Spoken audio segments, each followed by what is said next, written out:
Assalamualaikum warahmatullahi wabarakatuh.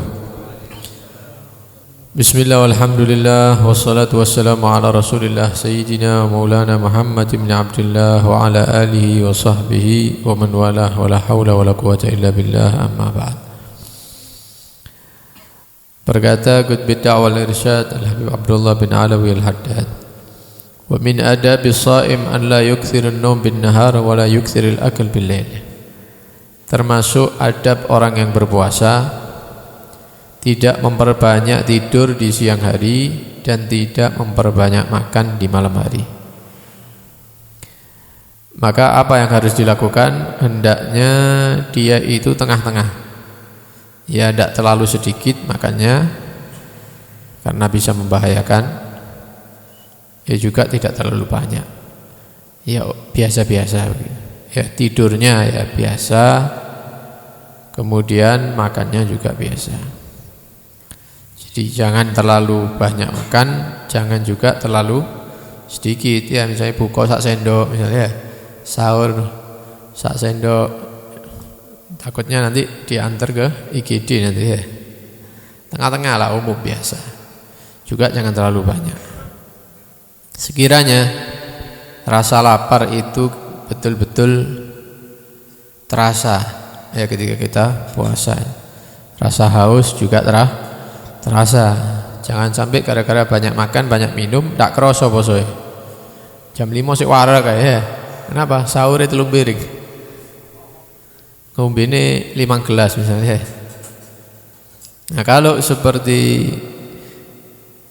seperti ini ya kita makannya biasa-biasa, minumnya biasa-biasa. Lapar kita rasakan, haus kita rasakan di siang-siang Ramadan, maka nafsu kita ini akan terlatih, syahwat kita ini akan semakin lemah. Kalau nafsu dilatih kemudian syahwat itu dilemahkan, maka hati akan bersinar nantinya.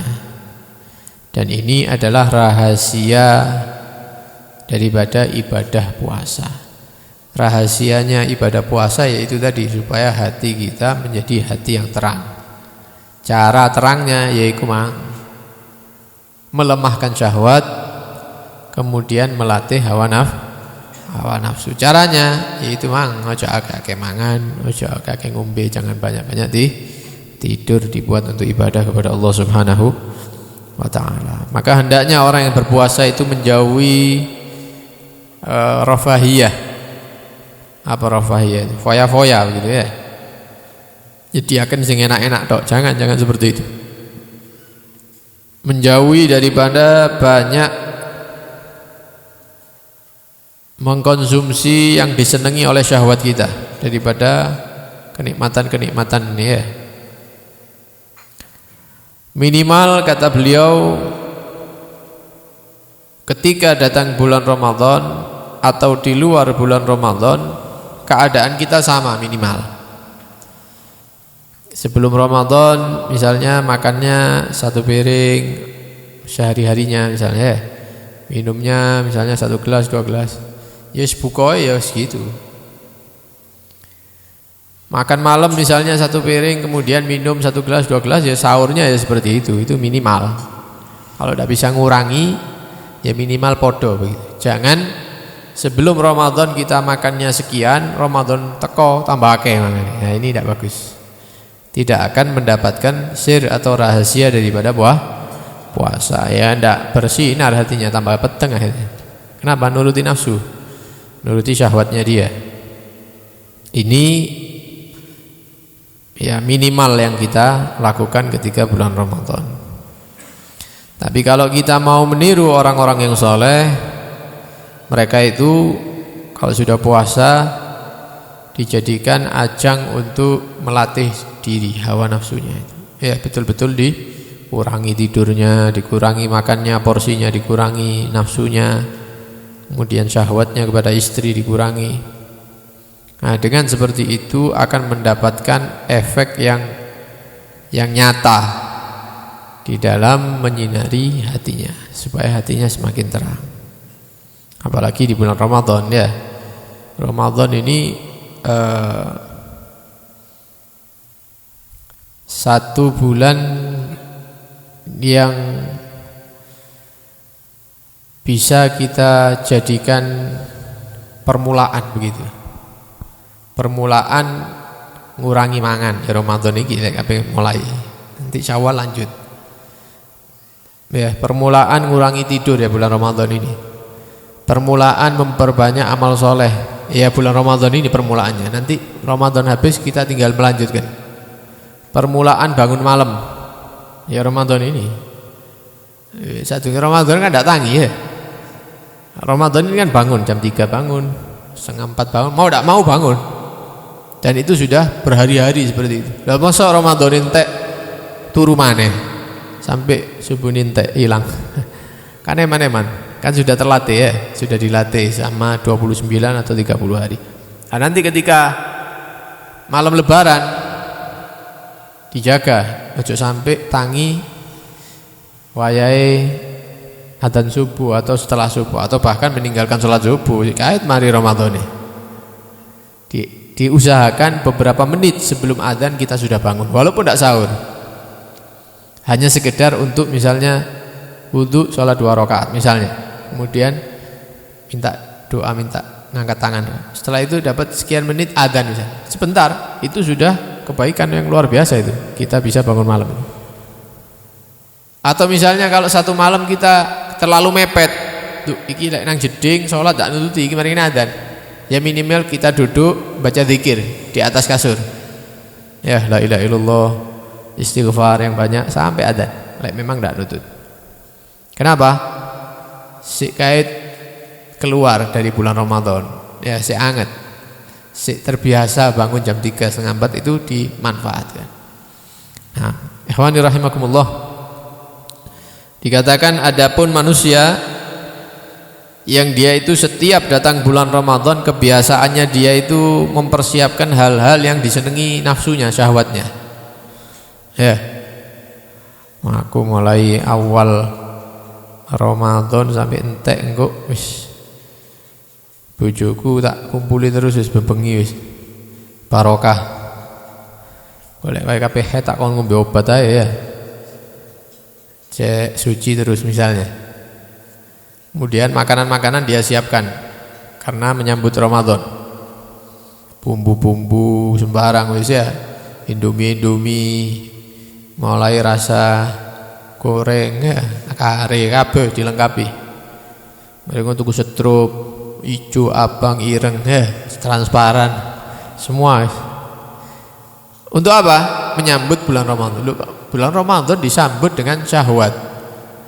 Bulan Ramadan disambut dengan mengikuti nafsu, tuntutan nafsunya.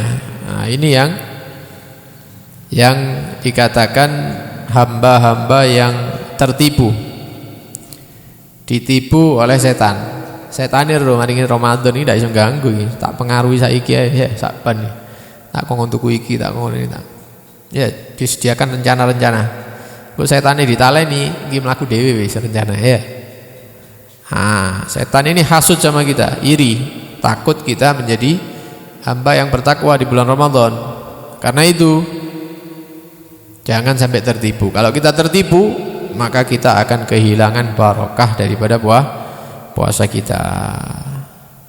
Akhirnya 29 hari, 30 hari puasa ndak ngefek nang hati nih. Hati yang seharusnya keluar dari bulan Ramadan bersinar, terang, ini tidak tambah peteng. Kenapa? Ya itu tadi maghrib mangane akeh, sing dikepingini dituku, ya bengi juga gitu dituruti nafsunya, syahwatnya juga diikuti, siang turut dok. Nah ini akhirnya Ramadan keluar tidak ada efek dalam hatinya dia. Nah. Ikhwani rahimakumullah, kalau kita melihat kepada adatus salaf, kebiasaannya orang-orang yang soleh sebelum kita, mereka itu selalu mengurangi daripada makan, ya syahwat, keinginan nafsunya. Yang ditambah itu adalah amal solehnya. Lebih-lebih ketika memasuki bulan Ramadan, dan ini sudah Banyak diceritakan kisah-kisahnya mereka itu ya ketika memasuki bulan Ramadan. Nah kita bawa diri kita niru mereka orang-orang soleh walaupun tidak persis ya, ditiru ya sedikit-sedikit supaya kita ada kemajuan dari Ramadan kemarin menuju ke Ramadan yang selanjutnya. Wa min adabi an la yukthir at-tashaghul bi umuri dunya fi syahr Ramadan. Juga termasuk adabnya orang berpuasa, jangan memperbanyak kesibukan urusan dunia di bulan Ramadan. Ya. Wayahe wong salat jamaah iki ngurusi dagangan. Ditinggal salat jamaah. Gampang kok wis. Anu ndak salat zuhur ta, sik sibuk iki. Sik madai. Sik making iki. Ya nulis alamat dikirim. Kalau ndak bahaya iki. Ya. Sampai sholatnya mepet-mepet. Orang di bulan Ramadan rebutan ke masjid sholat duhur berjamaah, dia ndak ribut sampai dodolan nih sampai kehilangan sholat jamaah.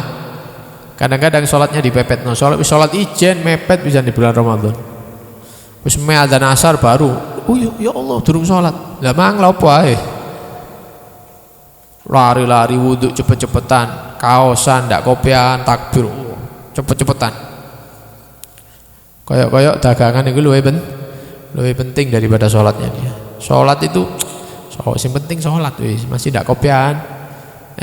Masih wudhu cepet-cepetan, sholatnya cepet-cepet. Yang penting kan sholat. Timbangnya ndak sholat, ini omongannya mereka kan seperti itu ya. Coba cepetan. Mari kurang pirang menit iki adzan asar iki. Musik kurang 5 menit. 5 menit si iso bungkus loro iki. Tinggal maneh bungkus maneh. Hari ngono asare lali maneh dipepetno maghrib maneh. Kadang buka cepet-cepetan. Buka itu, makan itu. Kenapa? Ribut sampai dunia. Orang makan kurma dulu, sunnah-sunnahnya doa-doa iki ndak. Mangan dilepok-lepokno. Ngombe glek-glek. Nang ndi? Sik nutukno kerjaan. Di bulan Ramadan orang sibuk mencari pahala akhirat, ini ndak. Sibuk urusan dunia. Nah, ini kasihan orang-orang seperti ini. Seharusnya dia menyediakan waktu-waktu untuk ibadah kepada Allah Subhanahu wa taala, tapi ini ndak. Terus siapa? Ndak oleh kerja tetap. Terutama yang ikut orang, pabrik, kantor, atau jaga tokonya orang misalnya, tetap kerja. Tapi kalau sudah selesai jamnya, gunakan untuk ibadah, gitu. Lah sing kerja dewe, mandiri, ya diatur lah. Ojo kayak ngono mangi gue ya. Ndak bagus itu bulan Ramadan seperti itu. Lo kan butuh butuh nafkah istri anak, iya dilakukan tetap. Kata kita ya kerja bisa ya, itu dolan juga. Tapi kalau waktunya sholat ya sholat, waktunya ngaji ya ngaji, waktunya terawih ya terawih, itu hilang kabeh. Waktunya witir ya witir, waktunya khatmul Quran ya khatmul Quran, begitu loh diatur. Ya bukan tidak boleh kerja, boleh kerja. Kenapa? Kok kita dianjurkan seperti ini? Karena bulan Ramadan adalah seperti kedudukannya seperti hari Jumat. Hari Jumat itu kan hari untuk ibadah. Bulan Ramadan juga seperti itu, bulan khusus untuk ibadah. Sebagaimana hari Jumat kita khususkan untuk ibadah, maka bulan Ramadan juga kita khususkan untuk urusan akhirat kita. Nah. Kemudian yang terakhir, jangan lupa kesunahan takjilul futur, kemudian takhirus suhur, mempercepat buka puasa dan mengakhirkan sahur. Kalau bisa buka puasa itu mengkonsumsi kurma. Kurma. Kalau ada banyak ya kita makan ganjil begitu ya, 3 atau 5 dan seterusnya. Cok 33 ya. Mentang-mentang diundang uang dintekno kabeh. Nek kurmamu dhewe ndak apa-apa. Nah, sunnah 3, kalau kurang oh ini pas kurma sing enak ya 5 atau 7. Wis mari setelah itu minum air. Kalau tidak ada kurma fa'alal ma, maka minum air. Disunahkan minum air untuk batalkan puasanya dulu ya. Takjil itu namanya, takjilul futur. Mau makan boleh, mau sholat ya lebih afdol. Ya karena waktu sholat maghrib itu singkat begitu. Sebagian dalam mazhab Syafi'i itu ada yang mengatakan waktu maghrib itu hanya beberapa puluh menit saja, kemudian habis waktunya. Mangan, mari njupuk iki sampai setengah jam. Mangan tok si ambekan, mari ngono ngombe setrup. Ya entek maghrib. Karena itu kalau bisa sholat maghrib dulu, dibatalkan dulu puasanya dengan kurma, minum misalnya, atau makan buah, sholat baru bebas wis mari ngono ya. Habis sak jam ndak apa-apa. Kemudian kalau sahur diakhirkan. Mungkin kalau sekarang adzannya jam 4 lebih ya berarti sahurnya setengah 4, jam 3 begitu. Itu sunnah. Wa kana alaihi salatu wasallam yuftiru qabla an yusallil maghrib. Nabi itu membatalkan puasanya dulu sebelum salat maghrib, dibatalkan dulu baru salat maghrib. Kemudian beliau pernah bersabda, la tazalu ummati bi khairin ma'ajjalul futur wa akharus suhur. Umatku ini selalu akan mendapatkan kebaikan selama pertama mereka mempercepat buka, lek wis yakin maghrib. Yang kedua, mengakhirkan sahur. Lek dua ini dilakukan, mereka akan mendapatkan kebaikan dari Allah Subhanahu wa taala. Kita mohon kepada Allah Subhanahu wa taala mudah-mudahan diberikan kekuatan ya untuk bisa memanfaatkan sisa-sisa bulan Ramadan ini dengan ibadah, dengan memperbanyak amal saleh.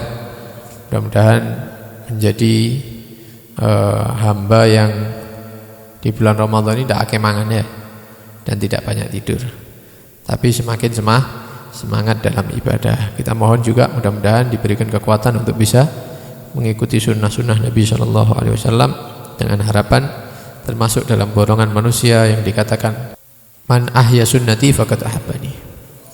Barang siapa yang menghidupkan mengikuti sunnahku, padahal banyak manusia yang meninggalkan sunnahnya Nabi. Ya, kalau sing nggo siwak pisan, dia bawa siwak, itu termasuk orang yang menghidupkan sunnahnya Nabi. Faqad ahabbani, maka itu adalah tanda dia cinta kepadaku. Faman ahabbani, maka barang siapa yang cinta kepadaku dengan bukti mengikuti sunnah, kana ma'i fil jannah, nanti dia akan bersamaku di surga Allah Subhanahu wa ta'ala. Mudah-mudahan tergolong orang-orang yang menghidupkan sunnah Nabi Muhammad SAW, dan mudah-mudahan kelak kita semuanya dikumpulkan bersama Nabi Muhammad SAW di surga Allah. Amin Allahumma amin. Sallallahu alaihi wasallam Muhammad wa alihi wasallam. Alhamdulillah rabbil alamin. Wassalamualaikum warahmatullahi wabarakatuh.